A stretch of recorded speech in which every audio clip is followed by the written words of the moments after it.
আমাদের মনে অনেক সময়ই প্রশ্ন আসে যে গয়ায় পিণ্ড দিলে কি সত্যি আমরা উদ্ধার পাই?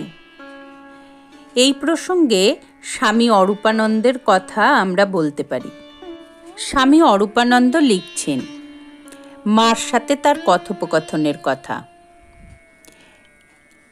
আমি: গয়ায় পিণ্ড দিলেই কি ভগবানের কাছে যাওয়া যায় মা? মা: হ্যাঁ যায়। আমি: তবে আর সাধন ভজনের কি দরকার? মা: তার কাছ থেকে যে আবার বাসনা কর্মানুসারে পৃথিবীতে এসে জন্মায়, এখান থেকে কেউ বা মুক্তি লাভ করে, কেউ বা নিজ যোনির সব ভোগ করে। চক্রের মতো সৃষ্টি চলছে। যে জন্মে মন বাসনা শূন্য হয় সেটি শেষ জন্ম। এবার স্বামী অরূপানন্দ বলছেন, এই গয়া প্রসঙ্গে আমার একটি ঘটনা মনে পড়িতেছে। 1912 সালে মা যখন কাশীতে যান, ফিরিবার সময় আমি গয়ায় পিতৃপুরুষদের পিণ্ড দেবার জন্য তাহার 2-1 দিন পূর্বেই রওনা হই। যাত্রা করিবার সময় মাকে বলিয়াছিলাম, দেখো যেন তাদের সদ্গতি হয়।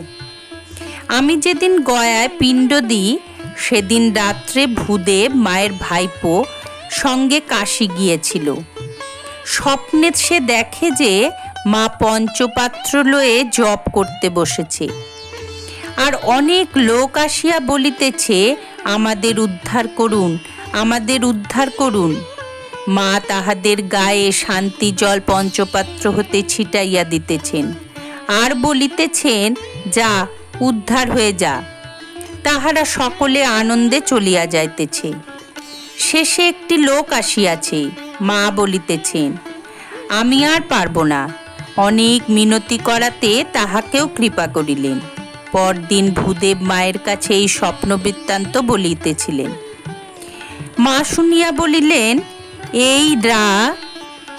মা তখন আমাকে দেখাইয়া বলিতেছেন যে এ গয়ায় পিণ্ড দিতে গেছে, তাই এত লোক উদ্ধার হয়েছে। বাস্তবিকই গয়ায় পিতৃপুরুষদের পিণ্ড দেবার পর মনের আবেগে যাহার নাম মনে পড়িয়াছে তাহারই নামে পিণ্ড দিয়াছিলাম। সকলেই উদ্ধার হোক।